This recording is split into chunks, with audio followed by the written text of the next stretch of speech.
banyak sekarang Gen Z itu yang jadi konsultan atau jadi pengawas itu kan textbook banget. Iya. Nah itu kita tuh sebenarnya punya potensi dan bisa untuk menjalani tugas seperti itu. Jadi kita seringnya kan berantem sama konsultan, Bu. Kita itu jalan di atas jalan. Kalau di sana tuh jalan di atas titian. Pengembangan pasar tuh kan salah satu seni ya. Jadi Betul. seni untuk mendapatkan project, artinya matahari terbit dari timur kan. Oke. Timur di Indonesia mungkin Papua yang paling timur, nggak mungkin kita dipindahkan di timur lagi. Itu yang paling berkesan untuk saya.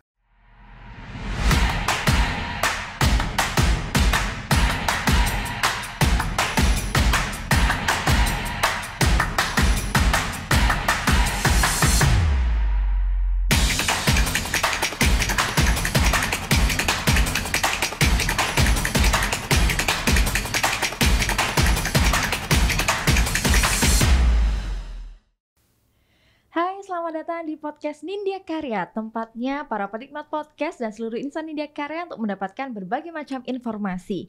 Dan sekali lagi bertemu lagi dengan aku, Kiki Aizin, sebagai host kali ini. Dan saya tidak sendiri, ditemani oleh bintang tamu yang sangat spesial. Kalau episode lalu ada dari rekan-rekan dari Infrastruktur 1, dan kali ini ada perwakilan dari Divisi Infrastruktur 2.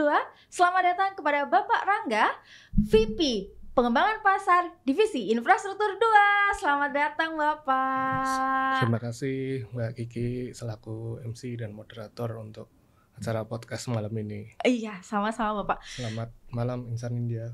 Selamat malam. Nah, Pak Rangga, terima kasih sudah menyediakan waktu untuk hadir di tengah-tengah kita semuanya. Karena sudah lama sekali juga kita tidak mendengarkan update-update terbaru dari proyek-proyek PT Nindya Karya tentunya. Nah, kali ini mungkin para penikmat podcast belum banyak yang mengetahui tentang apa sih Infrastruktur 2 itu. Nah, Pak Rangga boleh nggak dijelaskan? Baik, Infrastruktur 2 di Divisi Nindya Karya itu adalah divisi yang berfokus menyediakan jasa untuk menyelesaikan proyek-proyek civil work yang untuk transportasi, kemudian untuk jalan, jembatan, dermaga, dan pematangan lahan. Artinya kalau dulu di kuliah teknik sipil mungkin sipil kering gitulah. Oh, sipil kering, ya betul. Jadi cara mudahnya membedakan infrastruktur 1 dan infrastruktur 2 di Nindya Karya adalah infrastruktur 1 untuk sipil basah, infrastruktur 2 sipil kering. Oke, Gitu. itu penjelasan mudahnya gitu ya Pak Rangga ya. Iya. Jadi infrastruktur 2 itu adalah sipil kering itu sendiri. Iya, Nah, oke. ngomong-ngomong dulu nih Pak Rangga. Pak Rangga sendiri bergabung di Nindya Karya itu sudah berapa lama sih kalau boleh tahu? Kalau dihitung dari awal masuk, mulai dari istilahnya PKWT mungkin sekitar 18 tahun, Bu. Sudah 18 tahun ya Pak Baru Rangga ya. 18 tahun. Baru 18 tahun. Mudah-mudahan saya pensiun bisa di Nindya Karya. Oh, amin, amin. Sudah 18 tahun ya Pak ya. Padahal Pak Rangga ini masih kelihatan usia mungkin sekitar 19 tahun ya. Setuju ya kayaknya ya. Iya. Nah, selama 18 tahun Pak Rangga berkarir di PT Nindya Karya. Kalau boleh tahu sudah menempati posisi di mana aja sih Pak? Baik, kalau dari 18 tahun itu mungkin tahun pertama sampai tahun kedua saya di staff estimating. Oke. Dulu masih sistemnya cabang atau wilayah. Saya ditugaskan di cabang Jateng dan DIY. Jadi dulu itu masih ada cabang-cabang dan dulu namanya masih kepala wilayah untuk pimpinan tertinggi di unit bisnisnya. Dan 2 tahun sampai 3 tahun saya sebagai staf pemasaran atau estimating, saya sebagai estimator. Kemudian tahun 2008-9 saya mengikuti OJT, tes MT peningkatan gitu ya, Pak, ya, MT kalau dulu, teman-teman tahu. terus kemudian OJT 2 tahun. Saya juga ditempatkan di Jawa Tengah. Waktu itu saya sebagai pertama site manager, kemudian ke office engineer di project dermaga di Tanjung Mas Semarang. Kemudian setelah 2 atau 3 project saya diberi kesempatan menjadi seorang project manager di project infrastruktur juga dulu, di Jepara dulu ada Tanjung Jati B PLTU. Saya mengerjakan FGD pond, artinya kolam retensi dan jalan untuk rigidnya. Itu PM pertama saya waktu itu. Dan itu sangat berkesan karena biasanya pertama jadi PM itu ditempatkan di proyek-proyek pemerintah atau KPU-an. Saya ditempatkan di proyek yang swasta waktu itu. Oke. Dan kemudian saya lanjut ke Surabaya. Saya jadi project manager di Dermaga Gresik waktu itu, Curah Cair Gresik. Kemudian saya merangkap juga di Dermaga Opsiko, PT Opsiko waktu itu swasta. Dan setelah itu saya kembali ke Jawa Tengah lagi. Saya sebagai Deputi Project Manager di Jalan Akses Bandara. Oke. Kemudian lanjut, saya juga merangkap juga di proyek renovasi Gedung Akpol waktu itu 2014. Kemudian saya dapat promosi jadi manajer cabang Sulteng Sulbar waktu itu 2015. Jadi setelah di Jawa pada akhirnya keluar Jawa gitu ya Pak? Ya, jadi setelah dari keluar Jawa, Sulawesi itu kan mungkin udah timur ya bagi yang anak-anak OJT dulu ditempatkan di Sulawesi itu kan mungkin agak-agak berpikir dua kali, tapi saya menjalani aja karena dapat promosi dan ternyata saya ditempatkan lebih ke timur lagi. Jadi di 2017 saya di Papua. Lagi? Wah, lebih ke timur lagi ya Pak, benar-benar timur ya tuh. Ya, saya dipercaya sebagai manajer cabang Papua dan Papua Barat. Alhamdulillah di sana kami bisa mendapat beberapa proyek yang PSN waktu itu, proyek strategis nasional, yaitu ada PLBN, ada Bandara Mopah Merauke dan Bandara Timika waktu itu. Kemudian yang mungkin ngehits waktu itu ada Kapsul Waktu. Kalau yang dari atas itu A itu Avenger itu. Nah itu the man behind of that. Ya waktu itu 2017 kebetulan proses mendapatkan proyeknya saya masih sebagai manajer cabang di sana.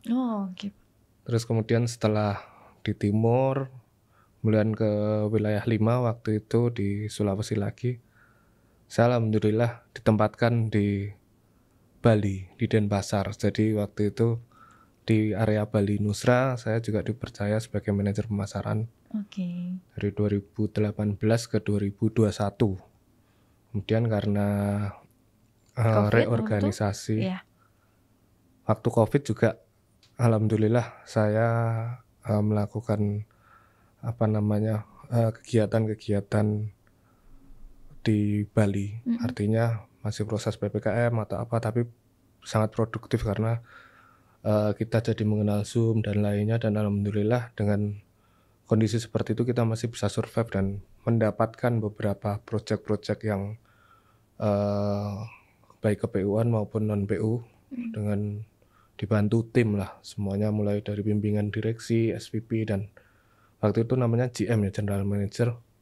Saya sebagai manajer pemasarannya.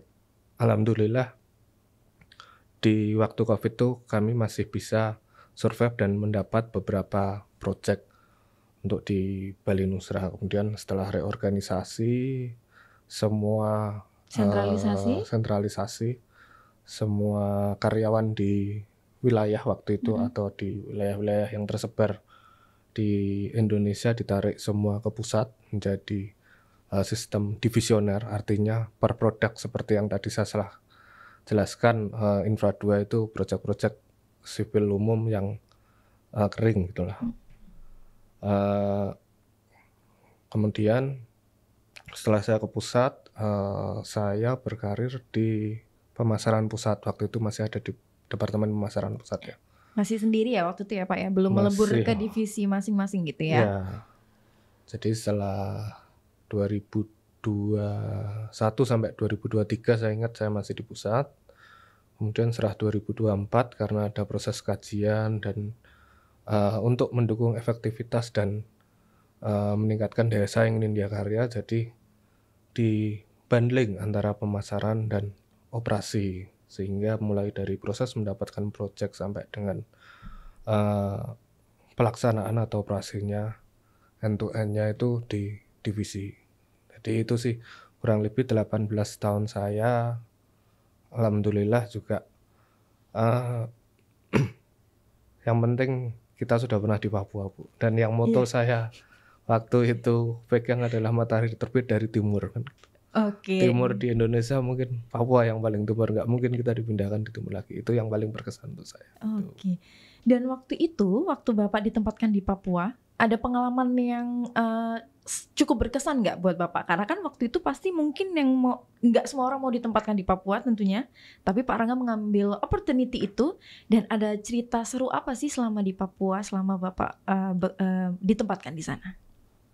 Jadi kalau dibilang seru semuanya, setiap detiknya itu kan, setiap momennya itu kan pasti berkesan, Bu ya. Jadi waktu saya di sana, saya tuh kan istilahnya biasa di Jawa, di kota, terus kemudian dipindah di daerah yang timur gitu kan, membayangkan di sana ada apa namanya, sinyal apa enggak, terus kemudian transportasi pulangnya seperti apa. Iya, betul. Karena harga tiket kan mungkin lebih mahal daripada Jakarta ke Singapura atau Jakarta ke Malai kan. Oh iya, betul. Artinya waktu itu pikiran-pikiran saya, cuman saya waktu itu di bawah bimbingan Pak GM yang sekarang jadi PLT Dirut, artinya menguatkan untuk bahwa kita tuh sebenarnya punya potensi dan bisa untuk menjalani tugas seperti itu. Jadi kembali lagi ke pengalaman yang berkesan memang. Jadi karena medannya jauh-jauh, Bu ya. Betul. Jadi kita tuh harus pinter ngatur waktu kapan untuk nyampe daerah ini tuh kita harus istilahnya kan jauh sekali kan, intinya ketika kita di Asmat itu kita harus dari Merauke ke Timika baru jalan ke Agats, ke bandara kecil, naik pesawat perintis. Itu yang pengalaman seru saya mungkin, orang Nindya Karya yang pertama kali ditugaskan ke Asmat, mungkin saya yang di sana, jadi saya itu yang paling berkesan untuk saya. Dan setelah dari Asmat saya berpikir saya alhamdulillah sekali, Bu, karena kita itu jalan di atas jalan. Kalau di sana tuh jalan di atas titian, artinya karena daerahnya pasang surut sehingga kita tuh jalan di atas titian kayu-kayu atau slab on pile lah istilahnya. Kalau bahasa teknisnya artinya panjang-panjang kemudian ada slabnya. Nah, di situ Nindya Karya dipercaya untuk membangun dan merapikan penataan kota, penataan kawasan, mulai dari jalannya, kemudian unsur piping atau sanitasinya, sampai menyiapkan sumur bor, penyediaan air bersihnya juga waktu itu kita dipercaya, dan beberapa jembatan untuk mendukung konektivitas di Asmat. Nah, untuk di Jayapura kalau secara keteknisan memang semua harus direncanakan dengan baik. Artinya ketika kita memegang proyek di sana, sistem supply chain-nya harus benar-benar terpikirkan mulai dari perencanaannya. Jangan sampai kita mendatangkan tiang pancang, bottom-nya saja, middle sama upper-nya nggak terkirim. Itu akan memakan waktu cukup lama lagi, karena supply chain ke sana kan jaraknya dari Surabaya lumayan sekitar 1 minggu apa 2 minggu kalau kita naik kapal. Secara keteknikal juga harus prepare masalah supply chain-nya. Tantangannya di Papua tuh waktu itu aja sih.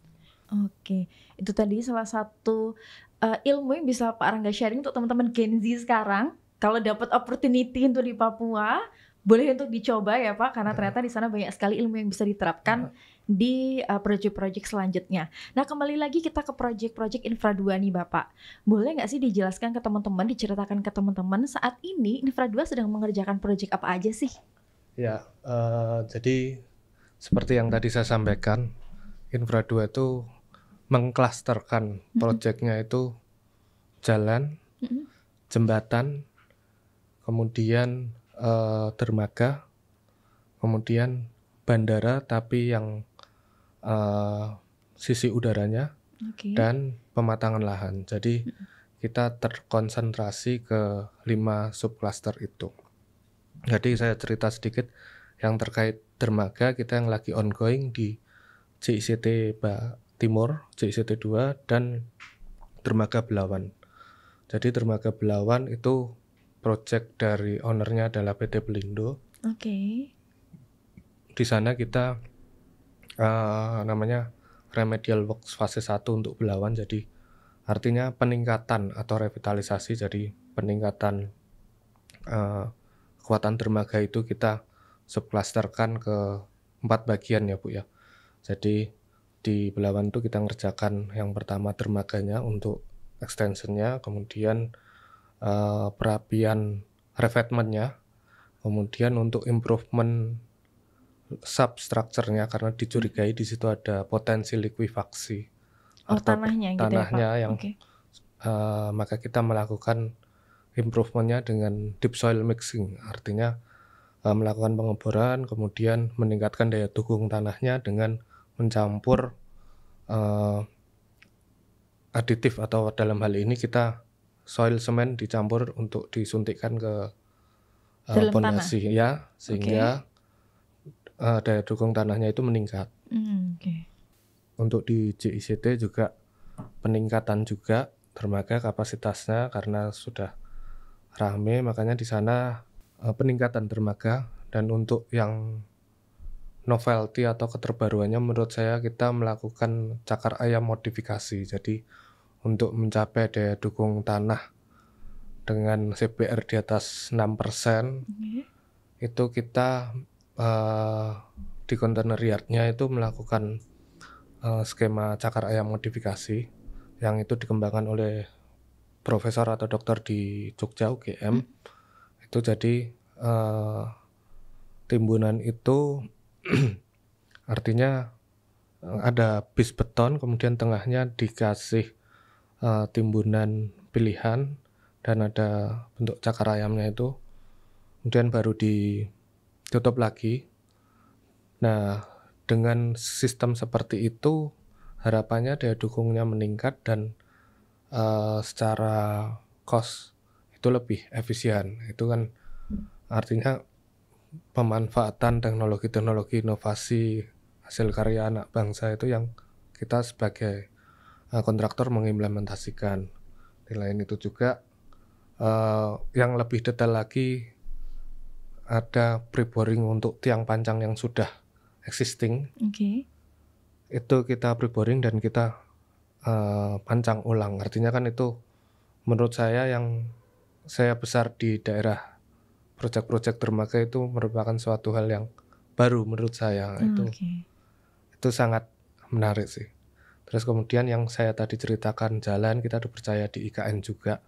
Kita sekarang ada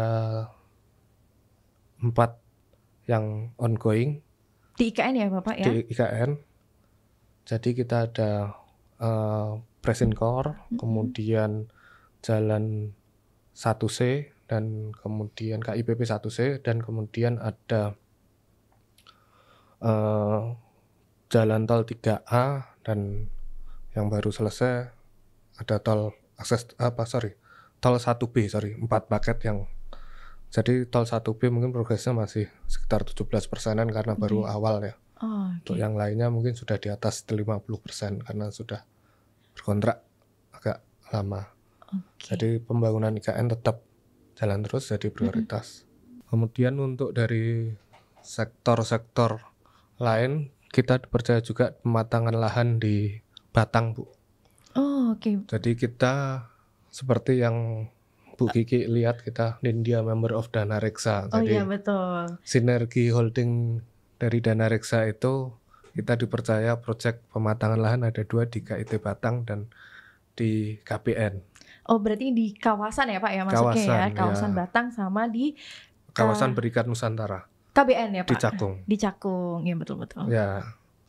Kemudian dari sisi jembatan yang lagi ongoing kita di Serang Panimbang, kita dipercaya juga, kita KSO dengan Jakarta. Terus kemudian untuk yang di bandara kita sedang mengerjakan meskipun hanya overlay kita lagi ongoing di Lampung, Bu, di Raden Inten itu sih. Jadi semua segmen yang tadi saya sebutkan, jalan, jembatan, dermaga, bandara, dan pematangan lahan itu proyek-proyek infrastruktur 2 semuanya ada, Bu. Termasuk juga yang besar, yang menurut saya besar itu di LRT Velodrome Manggarai yang satu sih Iya, itu salah satu ikonik ya Pak ya, sama dengan detik ini. Ya. Lumayan juga untuk sebagai ikonik. Dan tadi Pak Rangga menyampaikan berbagai macam proyek, kemudian juga ternyata ada inovasi-inovasi tadi Pak ya. Itu sebenarnya memang inovasi yang dibuat saat baru memulai proyek di sana, atau memang ini sebenarnya inovasi yang sudah ditentukan oleh owner sendiri Bapak? Ya, jadi yang tadi saya ceritakan, kita proyek kan ada konvensional, ada design and build. Design and build itu rancang bangun, jadi artinya proses desain developmentnya itu di Nindya Karya atau di konstruksi, karena kita mempunyai sertifikasi badan usaha terintegrasi. Jadi selain kita punya SBU yang reguler atau BS 01, BS 02, kita juga punya sertifikasi terintegrasi yaitu ST 004, ST 005. Kita sipil terintegrasi, artinya konstruksi dan perencanaannya itu dibanding jadi satu dengan Nindya selaku penanggung jawabnya. Jadi yang tadi saya ceritakan itu untuk project yang ada inovasinya itu adalah istilahnya pengembangan atau yang sudah ada, agar poin kita pada saat kita melakukan bidding atau penawaran itu mendapat nilai plus, sehingga kita melakukan berbagai upaya inovasi. Yang tadi saya ceritakan itu memang ditornya hanya kontainer yard atau lapangan penumpukan. Namun gimana sih caranya biar kita punya nilai tambah? Artinya dilihat owner itu, oh itu novelty, kemudian daya dukungnya juga tercapai. Artinya kan di sini bebannya kan kontainer. Kontainer itu kalau yang di biasanya cuma 5 atau 3, ini bisa 5+1 gitu. Oke Bapak. Nah, bicara tadi berbagai macam proyek yang dimiliki oleh infrastruktur 2 dengan berbagai macam tipe ya Pak, mulai dari dermaga, jalan, jembatan. Tantangan apa sih yang sebenarnya yang dihadapi oleh infrastruktur 2 sendiri? Ya, jadi kita mengklasterkan tantangan itu atau hambatan untuk dari sektor proyek. Beberapa di antaranya yang kita paretokan terbesar itu adalah, yang pertama adalah pembebasan lahan. Oh ya, itu kayaknya dasarnya ya Pak ya, menjadi isu. Kalau misalnya lahannya belum bebas, kita juga nggak bisa action untuk memulai pekerjaan ya. Jadi seperti yang dicontohkan untuk kita ambil aja di kawasan industri Batang gitu. Dari 134 hektar yang kita tangani itu mungkin yang sudah bebas 107 hektar. Oke, berarti masih sekitar 70-80% ya. lah. Terus kemudian dari situ sisanya masih harus berkoordinasi dengan PTPN karena masih ada pohonnya. Oke. Terus untuk yang di proyek-proyek jembatan yang di IKN mungkin proses pembebasan lahannya juga paralel ya. Terus yang di Serpan juga sama juga. Di samping yang selain pembebasan lahan, isu teknikal lainnya tantangannya adalah akses dan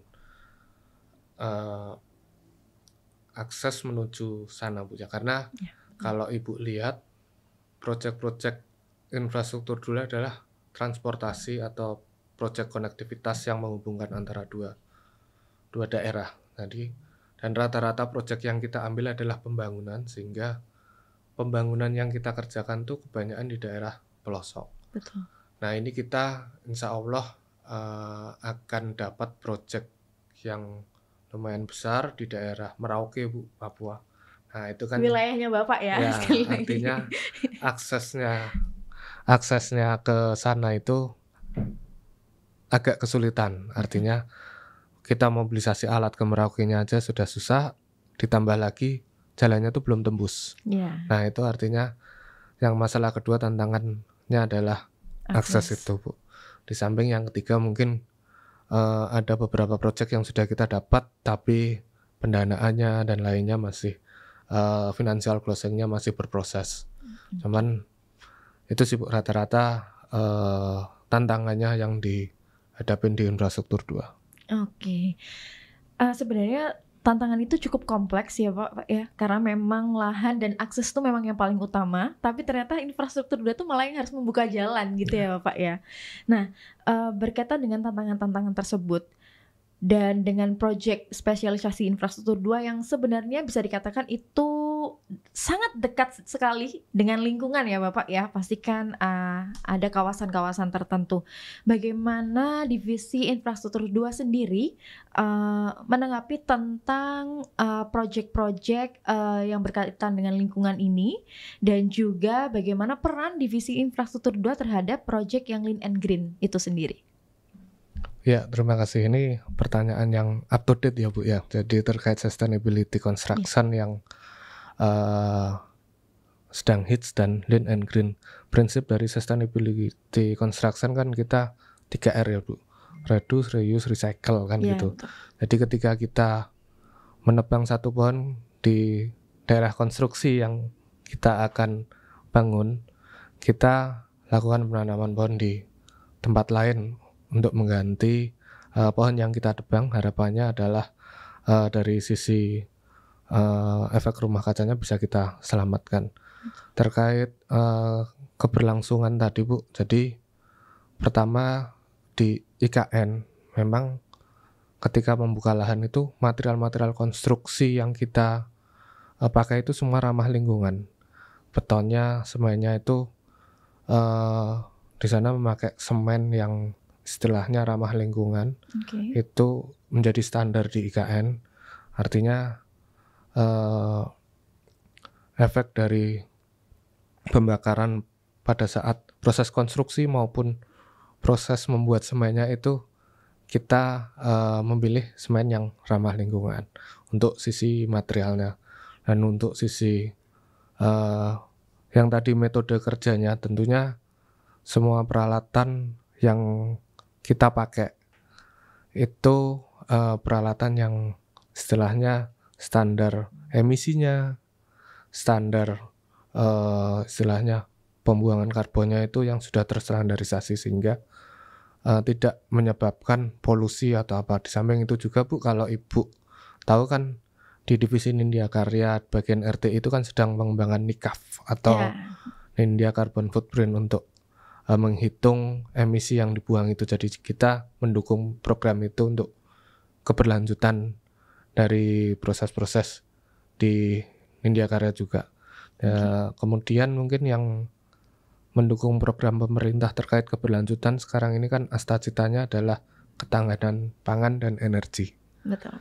Jadi Nindya juga dipercaya yang tadi di Merauke itu kan adalah jalan akses untuk mendukung cetak sawah Bu.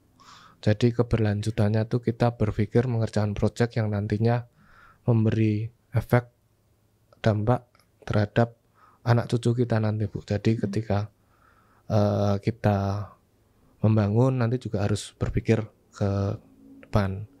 Itu sih Bu yang menurut pandangan kami terkait keberlanjutan proyek-proyek atau sustainability construction dan Lean and Green tadi.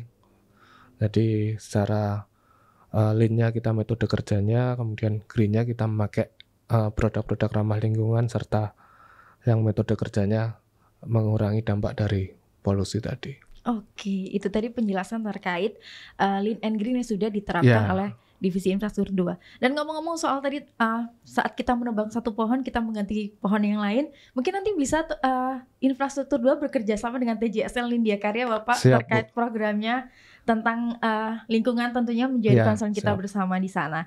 Nah, satu lagi nih Bapak, karena Pak Rangga dari pengembangan pasar, boleh nggak sih kasih tips untuk teman-teman Insan Nindya dan juga penikmat podcast semuanya tentang tips dan trik menjadi seorang pengembangan pasar tuh harus seperti apa sih gitu? Apa sih yang harus dimiliki oleh kemampuan apa sih yang harus dimiliki oleh rekan-rekan semuanya?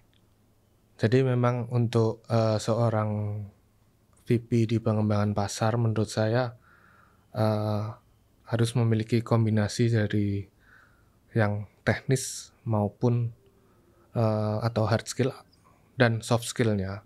Dari hard skill kita harus tahu unsur komersial, artinya ketika kita akan melakukan penawaran itu kita tahu rasio harganya sekian, itu masuk enggak terhadap pagu yang ada.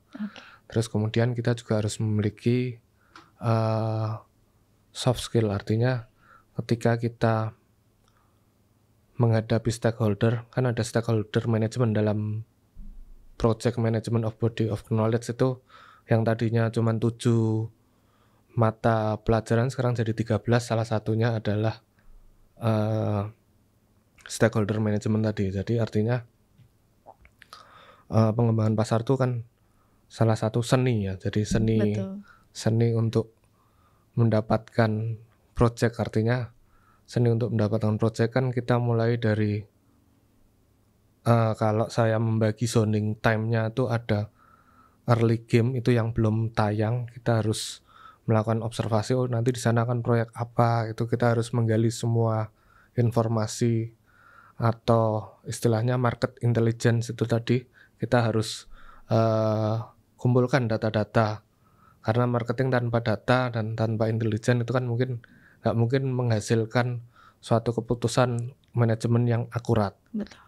Terus kemudian ketika mid game-nya kita sesuaikan dengan istilahnya apa itu yang menjadi program-program dari RKAP dari PT Nindya Karya. Misalkan ada prakualifikasi tender jembatan 2,5 T, kita sudah mempunyai kemampuan dasar itu. Artinya KD kita sudah meningkat secara kualitas dan kuantitas itu di atas 2T tadi. Nah itu kan sesuai dengan inline dengan program kita, kita bisa ikut di mid game-nya itu, kita ikut PK apa enggak, ada prakualifikasi atau tidak, itu kita putuskan ikut atau tidak itu dengan beberapa kajian ya.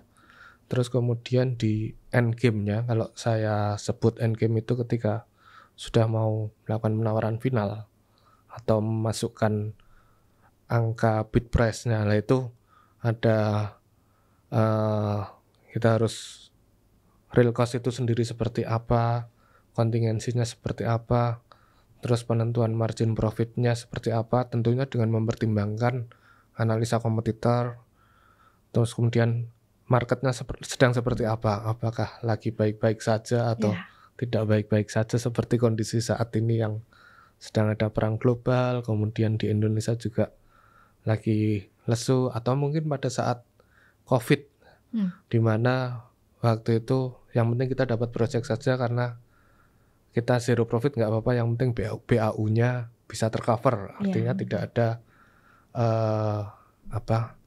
pemangkasan atau pemotongan PHK lah. Betul. Dan waktu itu yang fase itu yang sudah kita lewati selaku insan pemasar yang mulai dari nol, karena itu juga tanggung jawab kami Bu. Kalau misalkan kami nggak mendapat project, teman-teman di produksi nggak ada yang bisa diproduksi, teman-teman di keuangan nggak ada yang bisa diolah artinya. Nah itu mungkin tips-tips yang bisa istilahnya digali atau di-exercise dari teman-teman. Karena menurut saya semua insan Nindya Karya adalah pemasar. Karena informasi pasar bisa datang dari mana saja. Kita pernah dapat informasi project dari istilahnya cleaning service, mungkin ada tetangganya yang istilahnya membantunya orang owner kita juga kan, mungkin ada kerja di sana, kita silaturahmi. Jadi kan networking juga menjadi kunci khusus untuk marketing tadi Bu. Selain beberapa tips-tips yang tadi saya sebutkan, tentunya juga teman-teman harus menguasai dasar dari proses pengadaan barang jasa, kemudian beberapa buku yang mungkin bisa dibaca mungkin tentang marketing atau gimana 4P, place, promotion, people, dan price-nya seperti apa kan mungkin bisa dibaca itu. Tapi menurut saya intinya hard skill dan soft skill yang tadi saya sebutkan harus dipenuhi sih Iya. untuk menjadi seorang insan pemasar. Tapi basicnya semua yang di sini adalah pemasar. Iya, betul sekali.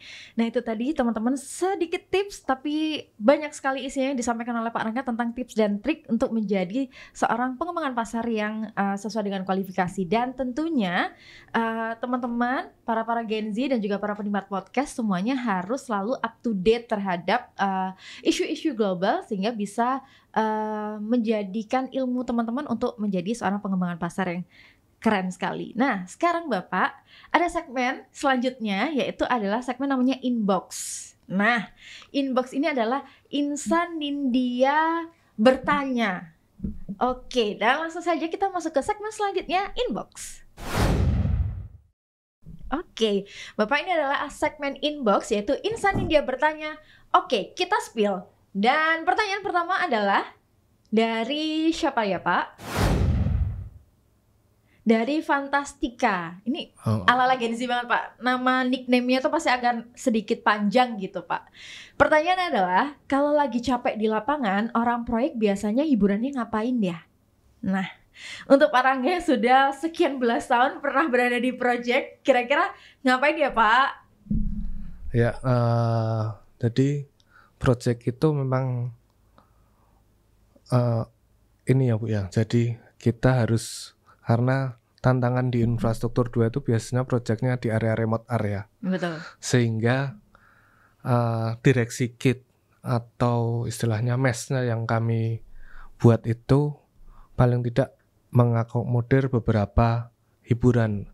Salah satunya olahraga. Mungkin kami juga menyediakan waktu itu yang tenis meja itu kami sediakan. Terus kemudian untuk teman-teman yang punya bakat seniman, kita biasanya bawa gitar atau mungkin beberapa alat, misalkan drum elektrik atau kemudian peralatan nyanyi gitulah. Nah, itu intinya kita kadang-kadang sesekali waktu bermain musik atau yang hobi nge-games, karena di daerah remote area, meskipun remote area Bu, sinyal saya pastikan bisa. Oh ya, oke. Jadi masih bisa game online ya, Pak. Jadi saya pun juga hobi nge-game juga. Jadi pernah saya bawa PlayStation waktu itu di project. PS ya, Pak. Jadi teman-teman bisa ini ikutan join main. Gitu. Iya. Oke. Mabar. Itu tadi ya, Mbak Fantastika. Dan pertanyaan selanjutnya dari M. Ulul Asmi, Pak. Proyek kalau ditutup pakai seng tuh artinya lagi malu ya? Coba kira-kira, Pak. Ya. Terima kasih M. Ulus Asmi. Jadi kalau memang itu adalah standarisasi dari proyek-proyek di Nindya Karya di bagian safety-nya atau bagian pengamanannya. Artinya proyek itu kan harus dilokalisir agar sebagai restrict area atau area terbatas, sehingga orang awam tuh nggak bisa keluar masuk dan tenaga kerjanya juga terlokalisir di area kerja itu, di samping juga untuk pengamanan barang-barang yang tidak bisa istilahnya harus dijaga gitulah. Betul. Jadi menurut saya pagar project itu satu hal yang untuk dari sisi HSE-nya atau safety-nya memang harus diterapkan, dan untuk melokalisir itu serta untuk safety material-material kita biar tidak hilang, aman. Betul. Itu ya Mas Ulul Asmi sudah dijawab ya. Dan pertanyaan selanjutnya, bukan karena malu ya Mas Ulul Asmi ya.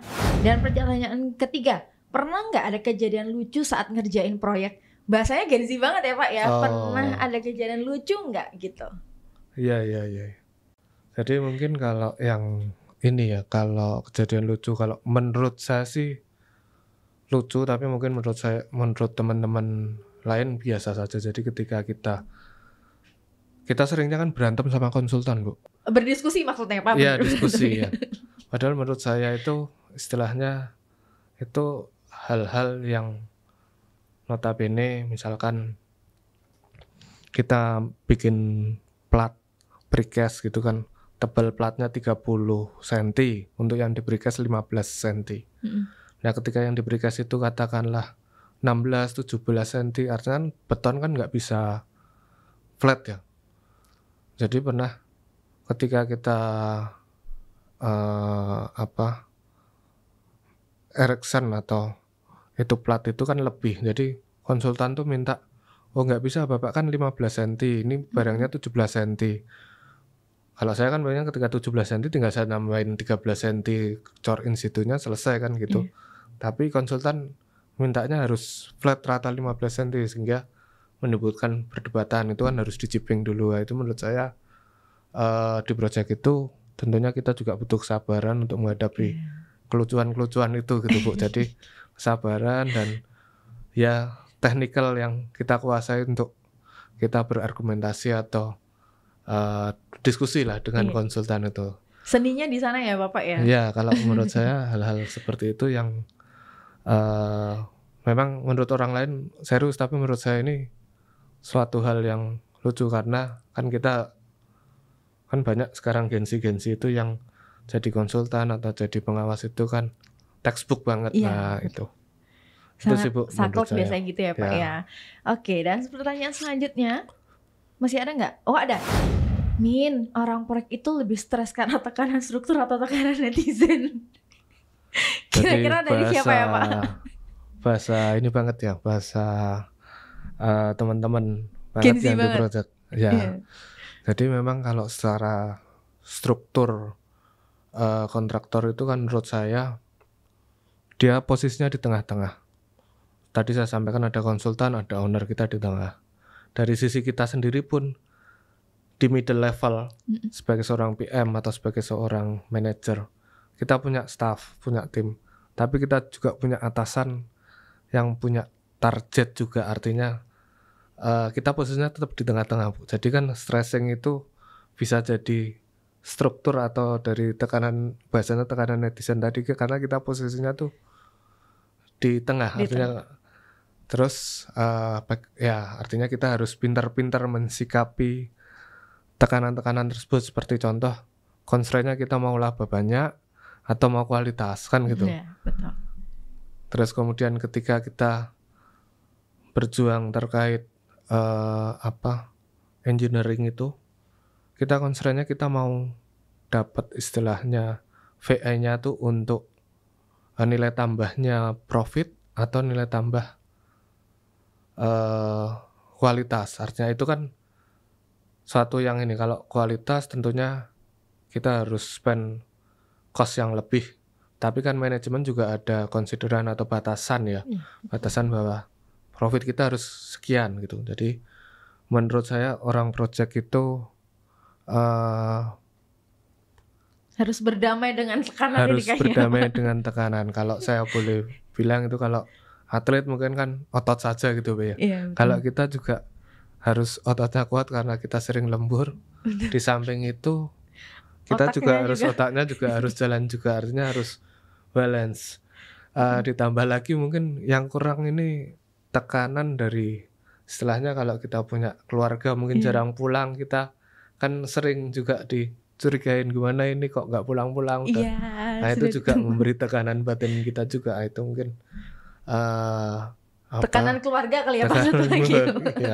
Karena kangen. Karena kalau di project biasanya 3 bulan ya Pak baru boleh pulang. 3 bulan. Sangat luar biasa sekali tekanan-tekanan ini. Dan ini ada pertanyaan selanjutnya. Oke. Lucu banget gambarnya ya Pak ya. Kira-kira siapa mau dicium ini sama Ojita 13 ini? Orang proyek itu lebih cocok pakai lagu dangdut atau EDM buat menyemangatin tim lapangan Bapak? Kayaknya lagu-lagu ini juga bisa untuk menekan stres-stres tadi ya Pak ya. Jadi kalau boleh ini kan EDM tuh elektrik, EDM tuh kayak yang DJ gitu ya, atau apa? Kalau jadi saya dari pertanyaan ini membayangkan gimana kalau lagi konser dangdut itu penontonnya satu tukang atau kuli di project. Terus kemudian mungkin yang kedua mandor.